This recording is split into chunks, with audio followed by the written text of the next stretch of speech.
Positivando, o seu quadro de perguntas e respostas sobre disciplina positiva e educação com segurança. Meu nome é Thais Oliveira, sou psicóloga, sou educadora parental pela disciplina positiva e eu vim aqui tirar todas as suas dúvidas. Seja bem-vindo!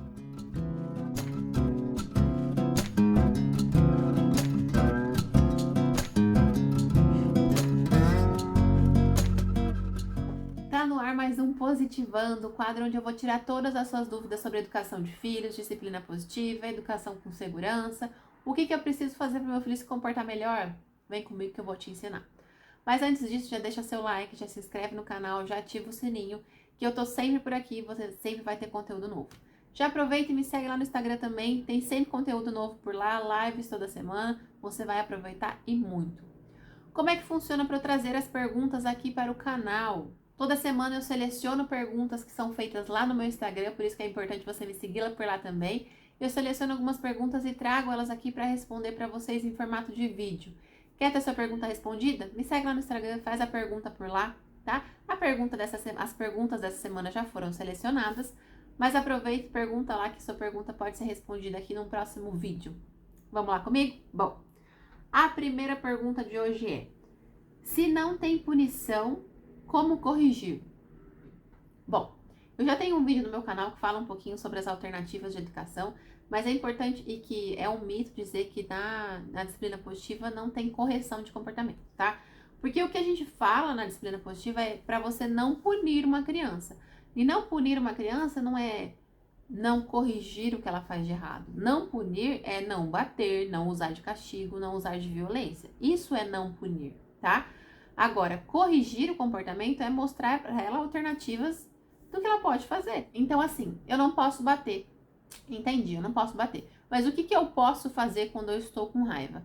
É isso que a disciplina positiva, é isso que a educação com segurança traz para vocês, tá? Você vai ensinar alternativas de comportamento para o seu filho. Você não vai ficar preso na punição, no castigo, na violência. Isso não educa, isso traz medo. Isso vai fazer com que seu filho talvez te escute por medo, mas ele pode fazer escondido, ele pode ficar com raiva, ele não vai aprender a lidar com o que ele está sentindo e nem fazer o que é certo. Ele não vai aprender o que ele pode fazer quando ele está com raiva, o que ele pode fazer quando ele está com medo. Ele só vai ouvir um não pode, você não pode, você não pode. A gente vai, dentro da disciplina positiva e do Educando com Segurança, a gente vai trazer alternativas. Então tá bom, você não pode bater, não pode se machucar e não pode quebrar as coisas quando você tá com raiva. Mas o que você pode fazer? Você pode pedir ajuda, você pode respirar fundo, você pode tomar água, você pode sair para se acalmar em outro ambiente. Todas essas coisas você pode fazer. Mas bater, não. Então você vai trazer alternativas de comportamento para sua criança, tá? Você vai ensinar o que ela pode fazer e não punir e só dizer o que ela não pode fazer. E quando eu só digo que ela não pode, ela não aprende alternativas do que fazer. Mas quando eu digo você pode fazer isso, você pode fazer aquilo, ela vai aprender o que ela pode fazer. Certo? Bom, vamos para a próxima. Como dizer para a escola do meu filho quando meu filho tem algum comportamento diferente, para não usar punição para corrigir? Então, aí é muito também de como é a sua comunicação com a escola. Como que é essa comunicação feita com a escola? Como foi quando você foi escolher a escola? Então, sempre que a gente vai escolher uma escola para o nosso filho, é importante a gente entender quais são as formas de corrigir mesmo. Assim, ó, se meu filho tiver um comportamento inadequado, que a escola considera inadequado, como é que é a correção? Usa de castigo, usa de punição, ele é exposto na frente de todo mundo, como é que funciona? É importante na adaptação e quando você for conhecer a escola, você fazer esse tipo de pergunta para você entender e para você saber o que você espera, tá? Ah, mas meu filho já tá lá e ele foi punido ou ele foi humilhado, então você vai chegar e vai conversar com a coordenadora, com a direção, com quem você tiver mais ali a chance de conversar. Olha, meu filho teve realmente um comportamento inadequado, realmente a gente precisa corrigir, mas na minha casa a gente faz dessa forma, dessa forma. Como que a gente pode trazer essa forma para a escola? Será que é possível a gente ter um olhar diferente do que o olhar da punição? Muitas escolas hoje já estão abertas para a educação positiva. Muitas escolas hoje já têm esse olhar para a disciplina positiva, para a educação com afeto. E existem também muitas leis que, por exemplo, a criança não pode ficar sem intervalo, sem recreio. É contra a lei. Então, isso já é uma lei. Então, você também pode trazer isso e entender ali como é que foi com a escola e, às vezes, dar um presente para a escola. Olha, Eu tenho 2 livros, você pode dar meus livros de presente para a escola. Você pode dar um livro de disciplina positiva de presente para a escola. Falar, olha, eu vi esse livro, é sobre educação, achei tão legal, lembrei de vocês. E dá para a professora. Então, você também pode fazer isso e falar o que você concorda e o que você não concorda. Chamar e falar, olha, eu trouxe meu filho aqui, a gente educa dessa forma, eu gostaria que aqui é possível que a gente continue dessa forma, é possível que a gente tenha alternativas positivas aqui. Infelizmente, ainda o sistema educacional é muito pautado nas punições, mas existem muitas escolas que já mudaram essa forma de enxergar e que é possível você saber isso antes de matricular seu filho na escola. Então, faça essa pesquisa e também converse com seu filho em casa, porque vão existir lugares onde infelizmente ainda é utilizada a punição, às vezes na casa de um amigo, às vezes na escola. Então conversa com ele, fala o que ele pode e dê esse suporte para ele em casa também. Isso vai ajudar muito, tá bom? Vamos para a próxima? Meu filho não aceita ir dormir cedo, fica muito agitado na hora de dormir. O que eu faço? Bom, é importante a gente entender que a rotina do sono, o ir dormir cedo não se estende apenas aquele momento do ir dormir e ele não querer. Se estende a uma rotina do dia inteiro. Então, se eu quero que meu filho tenha uma rotina de sono saudável, se eu quero que ele vá dormir num horário legal, se eu quero que ele realmente descanse no horário, eu preciso planejar. Desde a hora que ele acorda, para que ele tenha atividades ao ar livre, para que ele tenha contato com o sol. O corpo da criança precisa ter esse contato com o sol para ele sentir, fazer esse chama ciclo circadiano. O que isso quer dizer? Ele entender quando é dia e quando é noite. Quando a criança não tem contato com a luz do sol, principalmente criança pequenininha, que às vezes nem sai de casa, fica tudo bagunçado, ele não sabe qual é o horário de dormir, qual é o horário de acordar. Então é importante que ele tenha contato com a luz do sol, que ele tenha atividades com que ele possa gastar essa energia, isso é muito importante, tá? E aí você ter uma rotina do sono muito bem planejada. E uma rotina do sono, o que vai fazer? Vai fazer com que a casa inteira se acalme. Porque não adianta você esperar que seu filho vá dormir 8 horas da noite se a casa inteira está acesa, com TV ligada, falando alto, comendo e fazendo um super barulho. A criança não vai querer dormir, ela vai querer participar daquela bagunça, daquela festa. E aí pode ser que a criança até já chegou no estado de sono, no estado de exaustão.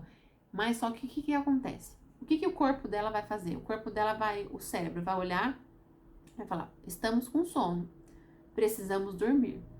Mas não tem nenhum sinal nesse ambiente de que está na hora de dormir. Então nós precisamos ficar alerta. O que acontece?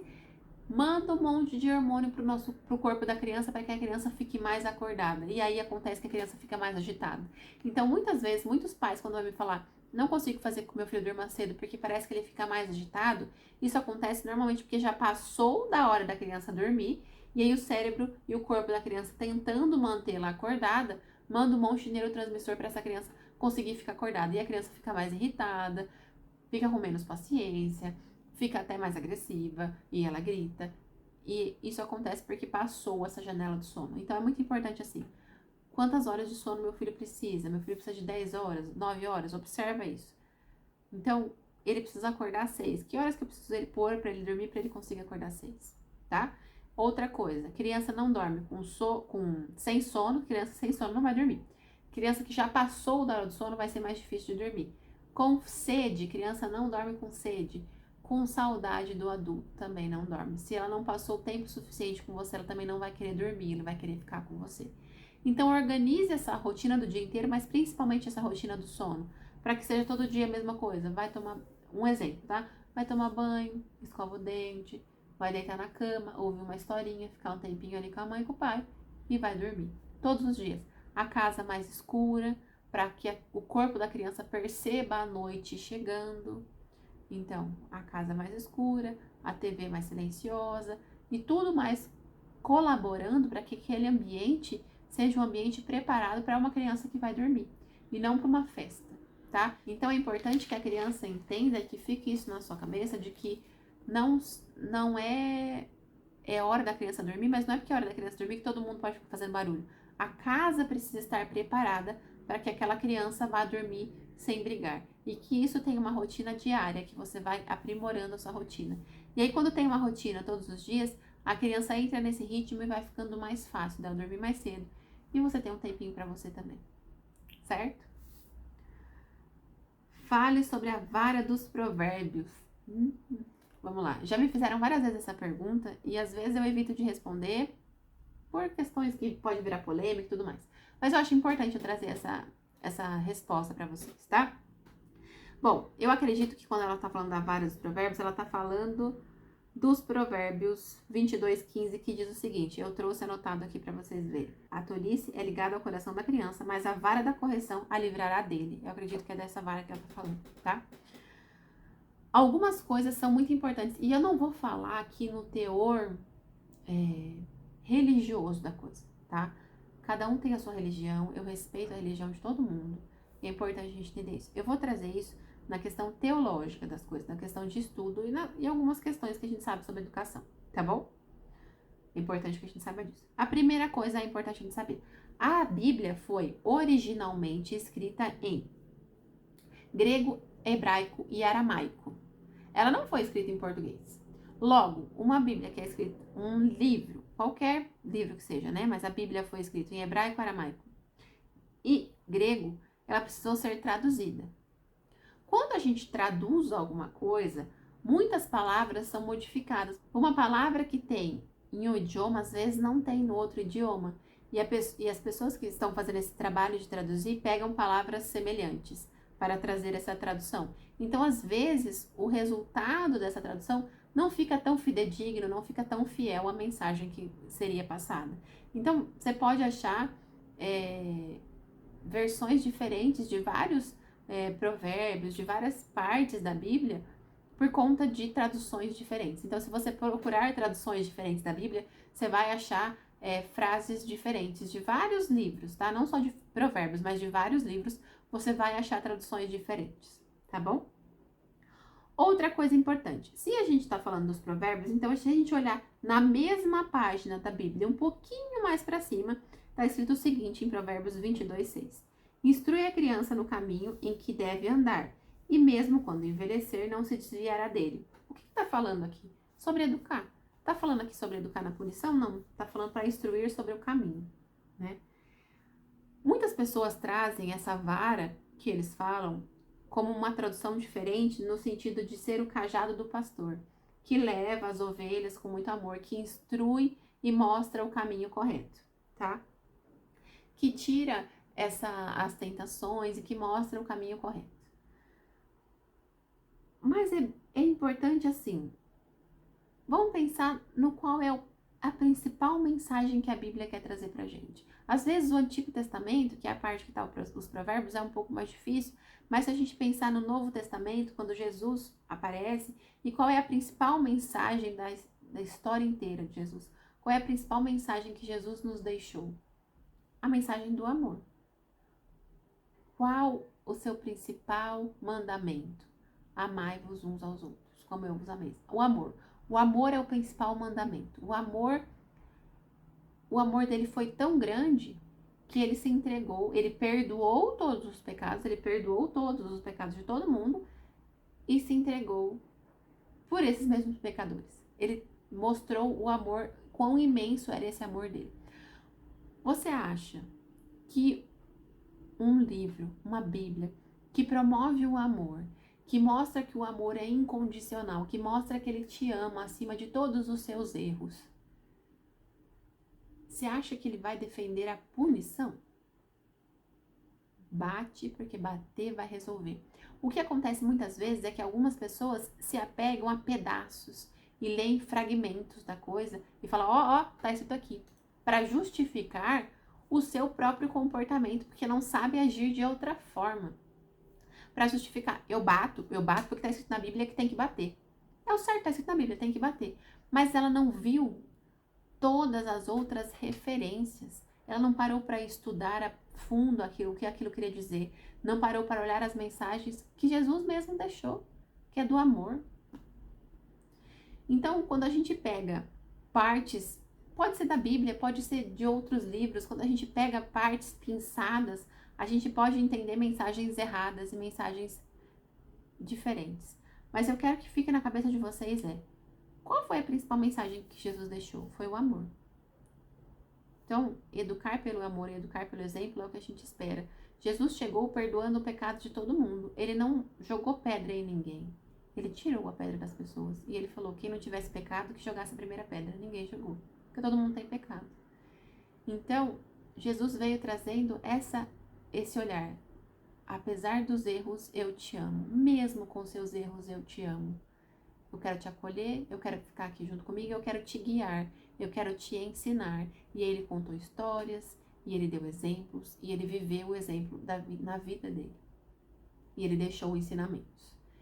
Ele puniu alguém, ele sacrificou alguém, ele jogou alguém em algum lugar, humilhou alguém, envergonhou alguém.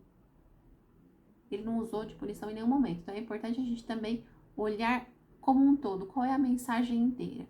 Pegar só um pedaço, querer justificar as suas ações de punição em cima desse pedaço não funciona. Tá certo?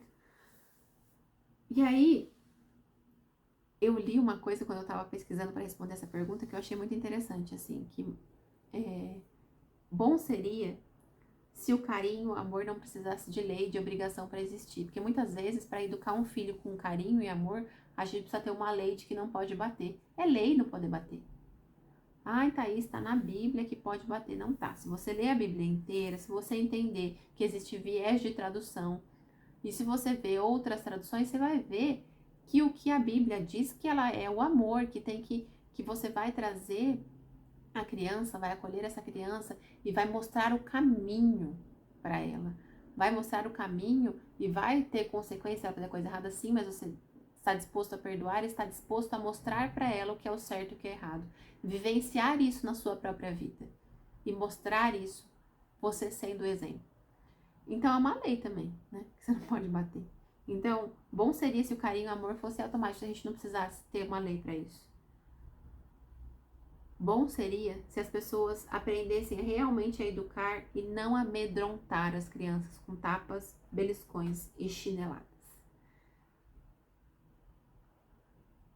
O Novo Testamento, Jesus traz a grande mensagem que o grande mandamento é o amor. Se o grande mandamento é o amor, o grande mandamento não é a violência, não é a punição, é o amor. É o educar pelo amor, é o acolher pelo amor. Amor não é violência. Amor é aceitar, é dar a mão, é mostrar o caminho, é ajudar a levantar. Então não dá pra gente justificar o bater pegando uma frase de um provérbio, tá certo?